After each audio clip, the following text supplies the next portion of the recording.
Welcome to this concept explainer brought to you by CBSE Score Lab of profsam.com, that is profsam.com. आज हम unit 3 current electricity का एक बहुत important topic resistivity of various materials यानी अलग-अलग materials की प्रतिरोधकता को बिल्कुल सिंपल तरीके से समझेंगे ताकि एग्जाम में कोई डाउट ना रहे। हाँ, ये टॉपिक थोड़ा कंफ्यूजिंग लगता है। मतलब इतने सारे मटेरियल्स हैं, कंडक्टर्स, इंसुलेटर्स, सेमीकंडक्टर्स, फिर एलॉयज, सबकी प्रॉपर्टीज इतनी अलग-अलग क्यों हैं? बिल्कुल। और इसी कंफ्यूजन को दूर करने के लिए हम इसे एक simple day to day question से शुरू करते हैं। हम सब एक ही वॉल सॉकेट से फोन चार्जर भी कनेक्ट करते हैं और मान लो एक इलेक्ट्रिक हीटर या टोस्टर भी। लेकिन हीटर की वायर एकदम लाल हो जाती है, इतनी गर्म, पर चार्जर की वायर वो बिल्कुल नॉर्मल रहती है। ऐसा क्यों होता है? हाँ, ये तो मैंने भी सोचा है। मतलब दोनों को सेम वोल्टेज मिल रहा है, 230 वोल्ट्स, तो एक इतना गर्म और एक बिल्कुल ठंडा।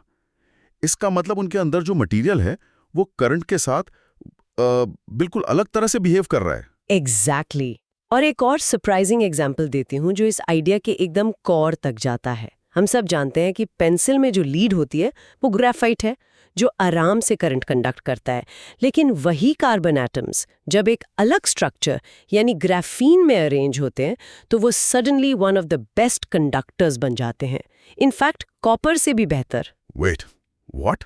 मतलब सिर्फ एटम्स का अरेंजमेंट बदलने से इतना बड़ा फर्क? तो मटेरियल के अंदर आखिर ऐसा क्या फंडामेंटल रूल है जो उसकी करंट रोकने की पावर यानी रेजिस्टिविटी को इतना ड्रास्टिकली बदल देता है? बहुत अच्छा सवाल है। Okay, let's unpack this. इसका कोर आइडिया बहुत सिंपल है।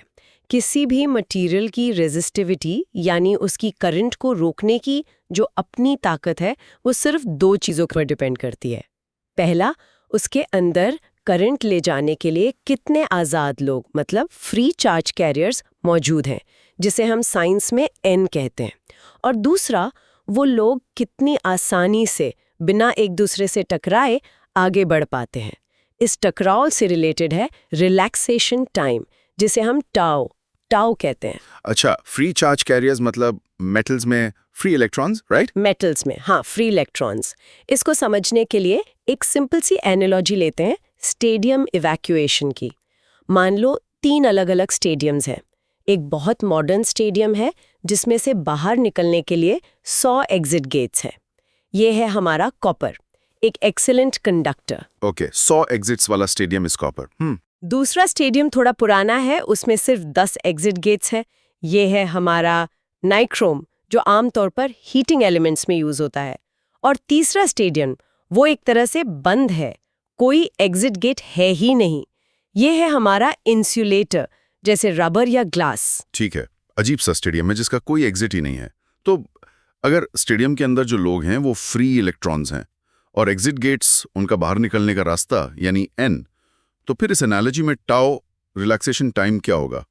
लोगों के बीच की धक्का मुक्की। परफेक्ट, तुमने बिल्कुल सही पकड़ा। टाउ का मतलब है वो एवरेज टाइम जो एक इलेक्ट्रॉन दो टक्करों के बीच मतलब दो कोलिजन्स के बीच आराम से चलता है। स्टेडियम की भीड़ में ये वो टाइम है जो एक आदमी बिना किसी दूसरे से टकराए आगे बढ़ पाता है। अब सोचो, फायर अलार्म बजता है यानी हमने वोल्टेज अप्लाई किया। किस स्टेडियम से लोग सबसे जल्दी और आसानी से बाहर निकलेंगे? ऑब्वियसली कॉपर वाले स्टेडियम से, जिसमें 100 एग्जिट्स हैं। निक्रोम वाले से लोग धीरे धीरे थोड़ी भीड़ भाड़ में निकलेंगे और रबर वाले स्टेडियम से तो निकल ही नहीं पाएंगे चाहे कितना भी अलार्म बजाओ। एग्जैक्टली, यही है रेजिस्टिविटी का पूरा कॉन्सेप्ट। कॉपर में फ्री इलेक्ट्रॉन्स यानी लोग बहुत ज्यादा हैं, हाई N, इसलिए उसकी रेजिस्टिविटी बहुत कम है, करंट आराम से फ्लो करता है। निक्रोम में फ्री इलेक्ट्रॉन्स कम हैं तो उसकी रेजिस्टिविटी ज्यादा है। और रबर में फ्री इलेक्ट्रॉन्स वो तो ना के बराबर है, एक्सट्रीमली लो N, तो उसकी रेजिस्टिविटी एक्सट्रीमली हाई है। लोग बाहर निकल ही नहीं पा रहे, मतलब करंट फ्लो ही नहीं हो रहा। तो इसका मतलब मटेरियल्स में जो इतना बड़ा डिफरेंस है रेजिस्टिविटी का, वो मेनली फ्री इलेक्ट्रॉन्स की संख्या यानी N की वजह से है। Primarily yes. देखो, कंडक्टर्स और इंसुलेटर्स के बीच तो जमीन आसमान का फर्क N की वजह से ही है। मेटल्स में N की वैल्यू 10⁻28 पर मीटर क्यूब के ऑर्डर की होती है, मतलब हर छोटे से वॉल्यूम में अरबों खरबों फ्री इलेक्ट्रॉन्स। जबकि इंसुलेटर्स में ये वैल्यू लगभग 0 होती है। चलो अब देखते हैं एनसीईआरटीज के पीछे का एग्जैक्ट फॉर्मूला और डेफिनेशन क्या देता है। ओके, एनसीईआरटी में इसका रिलेशन दिया हुआ है। Can I read it? Yes please. The formula for resistivity, rho, is given as rho equals to m upon n e square tau. यहाँ m इलेक्ट्रॉन का मास है, n है number density of free electrons, e electron का charge है और tau relaxation time है। Great. अब इस फॉर्मूला को हमारी स्टेडियम एनालॉजी से जोड़ते हैं। फॉर्मूला कहता है rho equals to m upon n e square tau. इसमें देखो n और टाउ दोनों डिनोमिनेटर में है। इसका क्या मतलब हुआ? इसका मतलब अगर n यानी नंबर ऑफ फ्री इलेक्ट्रॉन्स ज्यादा होगा तो रेजिस्टिविटी रो कम हो जाएगी। जैसे हमारे कॉपर स्टेडियम में ज्यादा एग्जिट्स थे तो भीड़ आसानी से निकल गई, और अगर टाओ यानी रिलैक्सेशन टाइम ज्यादा होगा, मतलब लोग बिना टकराए आराम से चल पा रहे हैं, तब भी रेजिस्टिविटी कम होगी। परफेक्ट। अब इस फॉर्मूला को यूज करके एक रियल वर्ल्ड एग्जांपल देखते हैं। मान लो हम 3 वायर्स लेते हैं, सबकी लेंथ 1 मीटर है और cross sectional area 1 millimetre square है। पहली वायर है कॉपर की, दूसरी है निक्रोम की और तीसरी टंगस्टन की। कॉपर वायर का रेजिस्टेंस आएगा 0.017 ओम्स, बहुत ही कम। टंगस्टन वायर का रेजिस्टेंस आएगा 0.056 ओम्स, कॉपर से थोड़ा ज्यादा। और निक्रोम वायर का रेजिस्टेंस वो आएगा पूरा 1 ओम। मतलब सेम लेंथ और थिकनेस की निक्रोम वायर कॉपर वायर से लगभग 60 गुना ज्यादा रेजिस्टिव है। लेकिन यहाँ एक डाउट है, निक्रोम तो निकल और क्रोमियम से बना है, जो खुद अच्छे मेटल्स हैं। तो दो अच्छे कंडक्टर्स मिलकर एक ज्यादा रेजिस्टिव मटेरियल क्यों बना रहे हैं? ये तो अजीब है। एक्सीलेंट क्वेश्चन, और इसका आंसर बहुत इंटरेस्टिंग है। इसके पीछे रीजन है इम्प्योरिटी स्कैटरिंग। सोचो, प्योर कॉपर में सारे एटम्स एक जैसे हैं, एक परफेक्ट क्रिस्टल लैटिस में। इलेक्ट्रॉन्स के लिए यह एक स्मूथ हाईवे जैसा है। लेकिन जब हम एलॉय बनाते हैं जैसे निक्रोम, तो हम निकल के लैटिस में क्रोमियम के एटम्स डाल देते हैं। ये अलग साइज के एटम्स उस स्मूथ हाईवे पर स्पीड ब्रेकर्स जैसा काम करते हैं। इलेक्ट्रॉन्स इन इम्प्योरिटी एटम्स से ज्यादा टकराते हैं, उनका रास्ता डिस्टर्ब होता है। अच्छा, तो इस एक्स्ट्रा धक्का मुक्की की वजह से उनका एवरेज रिलैक्सेशन टाइम टाउ कम हो जाता है, और फॉर्मूला के हिसाब से अगर टाउ कम होगा तो रेजिस्टिविटी रो बढ़ जाएगी। प्रिसाइजली। इसीलिए एलॉयज की रेजिस्टिविटी उनके कॉन्स्टिट्यूएंट प्योर मेटल से हमेशा ज्यादा होती है, और इसी प्रॉपर्टी की वजह से हम निक्रोम को हीटर में यूज करते हैं ताकि वो करंट को रोके और इलेक्ट्रॉन्स की एनर्जी को हीट में कन्वर्ट करे, और कॉपर को वायरिंग के लिए ताकि करंट बिना एनर्जी लॉस के आसानी से फ्लो हो। ओके, ये क्लियर हुआ। तो फिर टेम्परेचर का क्या इफेक्ट होता है इन चीजों पर?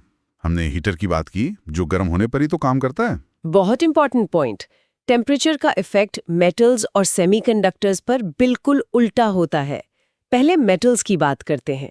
जब हम एक मेटल वायर को गर्म करते हैं तो उसके अंदर जो पॉजिटिव आयन्स हैं वो अपनी जगह पर ज्यादा तेजी से वाइब्रेट करने लगते हैं। इससे स्टेडियम में एक तरह से पैनिक जैसा माहौल बन जाता है। मतलब लोग अपनी जगह पर ही इधर उधर जोर जोर से हिलने लगे हैं, जिससे बाहर निकलने वालों के लिए रास्ता और मुश्किल हो गया, उनकी टक्कर बढ़ जाएगी। एग्जैक्टली। लैटिस आयन्स की वाइब्रेशन बढ़ने से इलेक्ट्रॉन्स की टक्कर मतलब कोलिजन्स बढ़ जाती हैं। इससे टाउ रिलैक्सेशन टाइम कम हो जाता है, और फॉर्मूला के हिसाब से जब टाउ कम होगा तो रेजिस्टिविटी बढ़ जाएगी। इसीलिए on heating resistance of metals increases. ठीक है, मेटल्स का समझ आ गया, पर सेमीकंडक्टर्स में उल्टा क्यों होता है? उनकी रेजिस्टिविटी तो टेम्परेचर बढ़ने पर कम हो जाती है ना? हाँ, अब आते हैं सेमीकंडक्टर्स की अनोखी दुनिया में। इनको हम शाई मटेरियल्स कह सकते हैं। नॉर्मल टेम्परेचर पर इनके ज्यादातर चार्ज कैरियर्स कोवलेंट बॉन्ड्स में बंधे हुए होते हैं, आजाद नहीं होते। जैसे एक स्टेडियम जिसमें लोग तो हैं पर सब अपनी अपनी कुर्सी पर बैठे हैं और उठने को तैयार नहीं। एग्जिट्स खुले हैं पर कोई जा नहीं रहा। तो फिर टेम्परेचर बढ़ाने से क्या होता है? जब हम टेम्परेचर बढ़ाते हैं हम उन्हें एनर्जी दे रहे हैं। ये उस सोए हुए आदमी को झंझोड़ कर उठाने जैसा है। इस थर्मल एनर्जी से कोवेलेंट बॉन्ड्स टूटने लगते हैं और अचानक से नए फ्री इलेक्ट्रॉन्स पैदा हो जाते हैं। साथ ही जब इलेक्ट्रॉन अपनी जगह छोड़ता है तो वहां एक खाली जगह बन जाती है जिसे हम होल कहते हैं।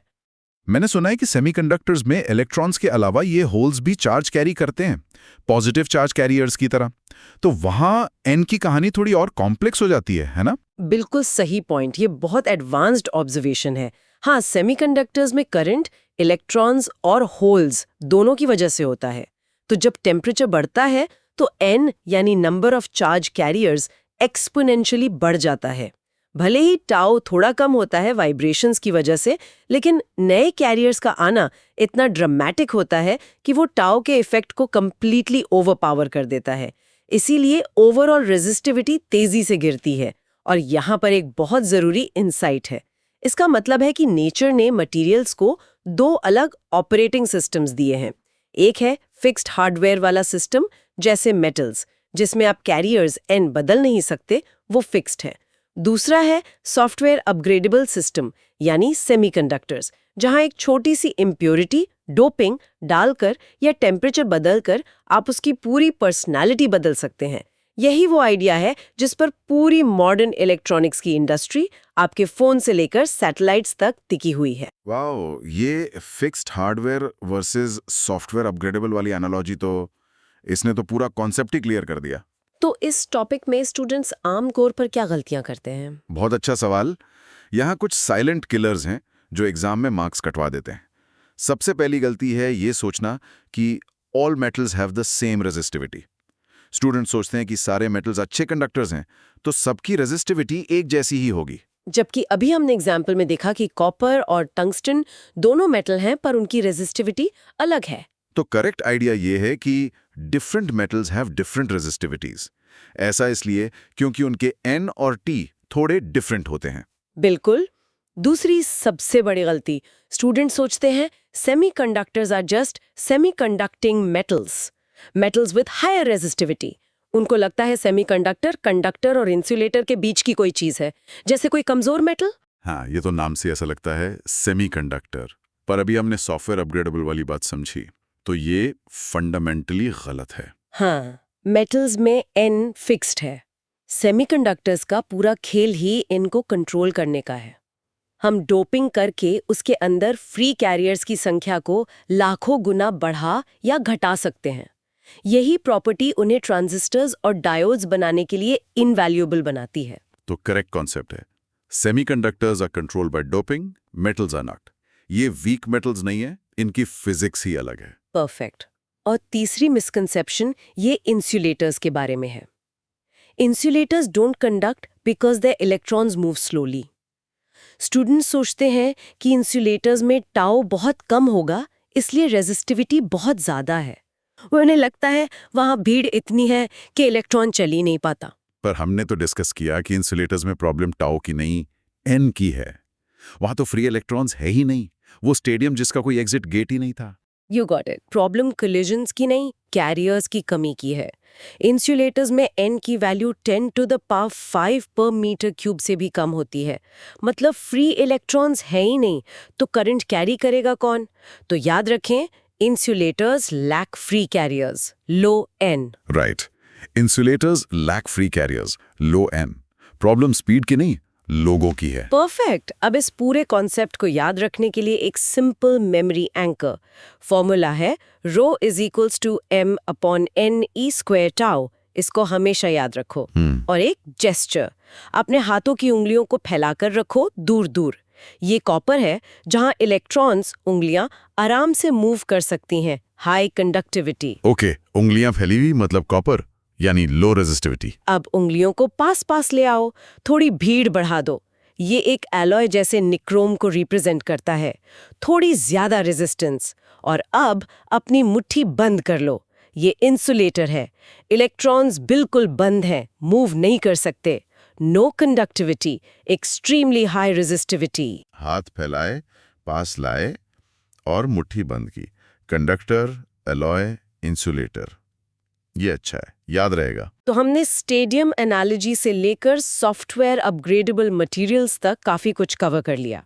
अगर इस पूरी डिस्कशन को 3 सबसे जरूरी टेकअवेज में समराइज करना हो, तो वो क्या होंगे? तो ये थे रेजिस्टिविटी ऑफ वेरियस मटेरियल्स के 3 सबसे जरूरी पॉइंट्स। पॉइंट नंबर 1, रेजिस्टिविटी यानी रॉ एक मटेरियल की अपनी प्रॉपर्टी है जो उसके अंदर के फ्री इलेक्ट्रॉन्स की संख्या यानी n और उनके टक्कर के एवरेज टाइम यानी टाउ पर डिपेंड करती है। इसका फॉर्मूला है rho is equal to m/n/e² tau. Point number 2, materials में फंडामेंटली दो तरह के ऑपरेटिंग सिस्टम्स हैं। मेटल्स फिक्स्ड हार्डवेयर जैसे हैं जिनका n कांस्टेंट रहता है, जबकि सेमीकंडक्टर्स सॉफ्टवेयर अपग्रेडेबल हैं जिनका n हम डोपिंग या टेम्परेचर से कंट्रोल कर सकते हैं, और इसी पर मॉडर्न इलेक्ट्रॉनिक्स बेस्ड है। और पॉइंट नंबर 3, मटेरियल की रेजिस्टिविटी ही डिसाइड करती है कि उसका प्रैक्टिकल यूज कहाँ होगा। लो रेजिस्टिविटी वाले मटेरियल्स जैसे कॉपर वायरिंग के लिए बेस्ट है ताकि एनर्जी लॉस कम हो, जबकि हाई रेजिस्टिविटी वाले मटेरियल्स जैसे निक्रोम हीटिंग एलिमेंट्स बनाने के काम आते हैं ताकि वो हीट प्रोड्यूस करें।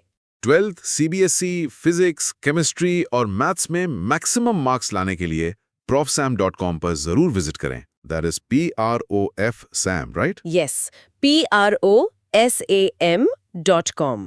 मिलते हैं अगले कॉन्सेप्ट